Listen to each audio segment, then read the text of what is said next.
అటువంటి సంశయము లేకుండా భగవంతుడు అంటున్నాడు, అనన్యాశ్చింతయంతో మాం. అన్యమైనటువంటి ఆలోచన నువ్వు పెట్టుకోకు. నీ యొక్క యోగం అంటే నీ దగ్గర లేనిది పొందటము, క్షేమం అంటే పొందిన దానిని కాపాడుకోవడం. నీ దగ్గర ఏమీ లేదో నీకు ఇచ్చేటువంటి బాధ్యత నాది, నీకు వచ్చిన దాన్ని కాపాడే బాధ్యత నాది. నీ యోగక్షేమాలు నావి.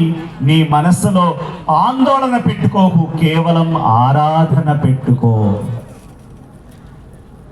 అదేవిధంగా ఏ పరిస్థితులైనా సరే సమస్యగా మారకుండా, సంక్షోభముగా మారకుండా, కేవలం పరిస్థితిలాగే పరిష్కరించుకుంటే నీవు మానసిక ఒత్తిడికి గురి కాకుండా ఉంటావు.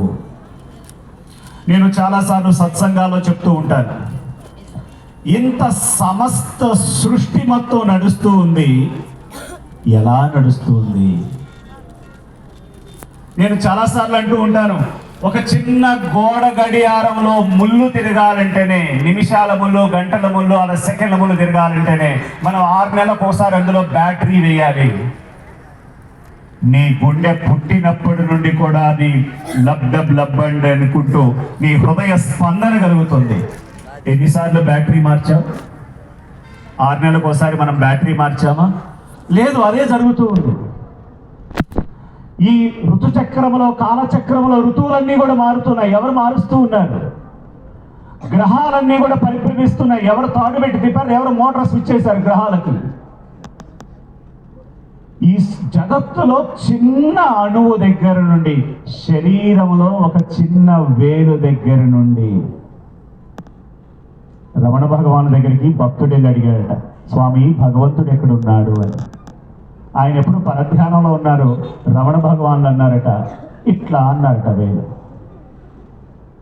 ఇట్లా అనగానే ఆ భక్తుడికి ఏదో అర్థమైపోయింది, అక్కడి నుంచి లేచి వెళ్ళిపోయాడు. కానీ మిగిలిన వాళ్ళు, అక్కడ వాళ్ళందరూ జుట్టు పీకుంటున్నారు. ఈయనేమో స్వామి భగవంతుడు ఎక్కడున్నాడు అని అడిగారు. ఆయన ఊరికి ఇలా అన్నారు వేలంతే. ఈయనకేం అర్థమైంది, ఈయన లేచి వెళ్ళున్నాడు. అక్కడ 11 గంటలకు 11:30 గంటకి గంట కొడతారు రమణాశ్రమంలో భోజనానికి.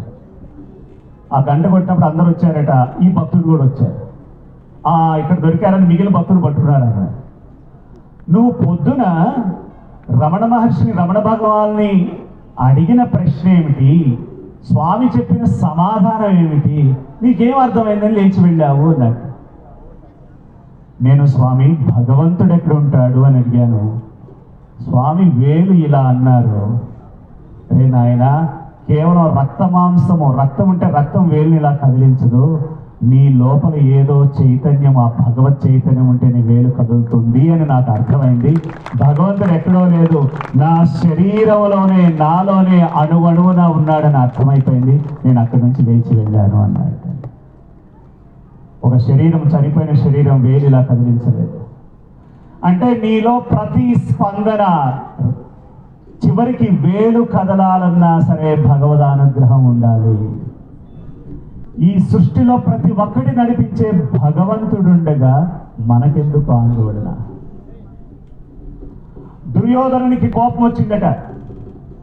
భీష్మ పితామహుడు ఇన్ని రోజులైంది యుద్ధం స్టార్ట్ అయ్యి, కనీసం పాండవుల్లో ఒక్కడినైనా చంపలేదు, ఏమి సైన్యాధ్యక్షుడు ఈయన అన్నట్లుగా చాలా హేళనగా మాట్లాడేటాడు. ఎవరి గురించి? భీష్మ పితామహుడి గురించి దుర్యోధనుడు. ఒకసారికి అది బాధ అనిపించింది భీష్మ పితామహుడికి. సరే, నేను ఎటువైనా సరే ఇటువైపు ఉన్నాను కదా అని భీష్మ పితామహుడు శపథం చేశారట. రేపు నేను తప్పకుండా అర్జునుడిని వధించి వేస్తానని శపథం చేశారట.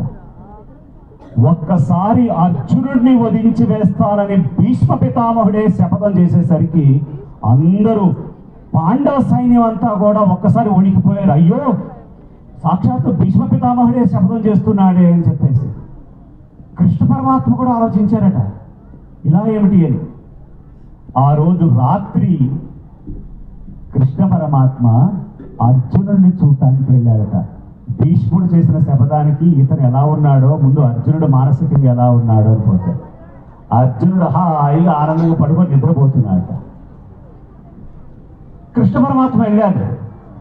నువ్వు విన్నావా? భీష్ముడు ఈరోజు రేపు నిన్ను వధిస్తాను అని శపథం చేశాడట. నువ్వు విన్నావా ఈ వార్త అని. వెంటనే అర్జున్ అన్నట్టు నేను విన్నాను అని అన్నట్ట.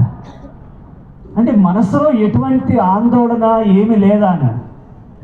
స్వామి శిష్యస్నేహం, ఆ రోజే నేను నీకు శరణాగతి పొందాను. మొదటి రోజే, ఆ రోజే మీరు నాకు గీత బోధించిన రోజే శరణాగతి పొందాను.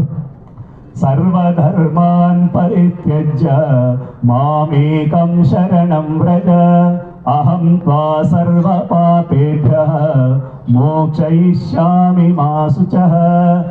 నేను అలజడి, ఆందోళన, ఒత్తిడి అన్ని సర్వధర్మాన్ పరిత్యజ్య.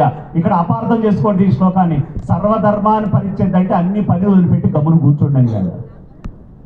అన్ని పనులు వదిలిపెట్టి కాదు, అన్ని టెన్షన్స్ వదిలిపెట్టి, అన్ని రకాల మానసిక ఒత్తిడి వదిలిపెట్టి, నీకెందుకు నీ కార్యం నువ్వు చేసుకుంటూ పో, ఎటువంటి అలజడి ఆందోళన పెట్టుకోకు. భగవంతుడు నీకు మోక్షయిష్యామి మా శుచః, చివరికి నీకు ముక్తిని, మోక్షాన్ని ప్రసాదించేటువంటి బాధ్యత కృష్ణ పరమాత్మ చూసుకుంటాడు.